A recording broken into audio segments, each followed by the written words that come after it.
Things are getting back to normal at the Hazleton Area Public Library.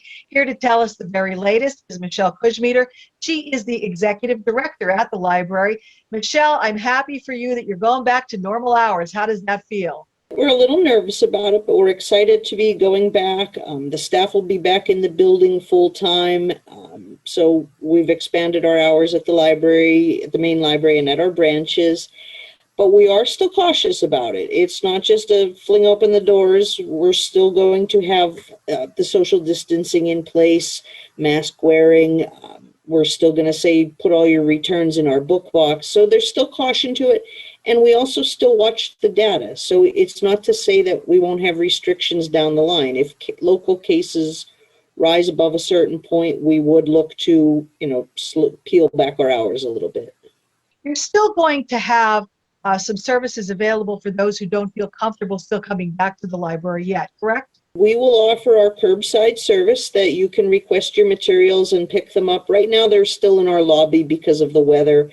But we had in the summer, we were doing things outdoors even. We would have our curbside outside. We also have mobile printing that people can send things from their phone or from their home computer to be printed out and pick those up in our lobby as well. Now, Michelle, I understand there are some creative things happening directly outside the library, and that's in celebration of a special month. So tell us what's happening with that. We have a few areas around the building that are painted with a sidewalk chalk. So it is washable. We may have to redo this, but they're painted with short spring poems for National Poetry Month. Speaking of it being Poetry Month, they can also send you a poem. You're looking for poems to be sent into the library. Tell us about what you're going to do with those. Specifically looking for haikus, and we are going to publish our first ever poetry magazine from the library based on the submissions. And we're accepting them in person or through our website or Facebook. We have a Google form set up that you can upload your haiku for submission.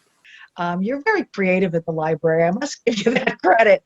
And speaking of happening outside the library, you told me there are story walks happening, and this is a really neat idea as well. What's that all about?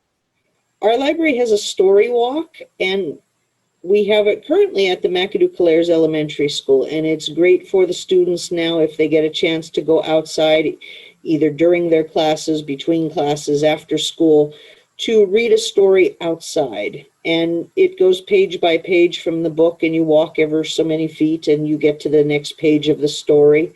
And it's great for discussion. It's great for a small group of kids to, be socially distant but do the story. And we place these at various locations. We rotate them around. We've worked with Hazleton Rails to Trails to have one there.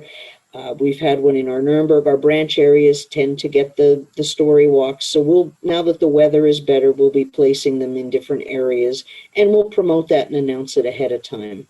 And so many kids were at home. I mean, many now going back to school, but I would think these programs have been really instrumental to a lot of families.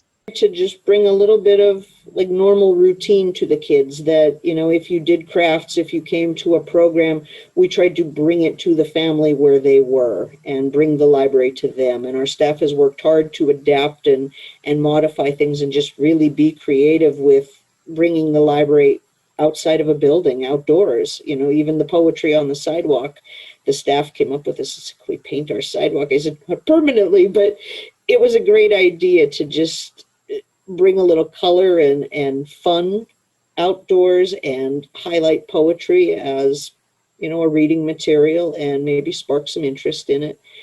But we've tried to do that, to adapt and just bring the library out. I know one of the most popular things each and every summer is the summer reading program at the library. So is that a go for this year? It'll have an online component where people can track their books read, and we do this for children and also for adults. We've offered an adult reading club that they can track their reading and possibly win prizes at the end of the summer. And we will also do story times and programs online, but we are also trying to plan programs that are outdoors that we could do some in-person programming. And that's all just in the planning stage and still waiting on numbers and and permissions from various locations, but even our branch areas will look to go outside of our buildings and do some programming. Today's news feature is brought to you by Frankie's Pizzeria and Restaurant on Wyoming Street in Hazleton. Stop by Friday and Saturday nights for all-you-can-eat crab legs starting at 5 p.m. Also, check out Frankie's new hours and their specials on their Facebook page.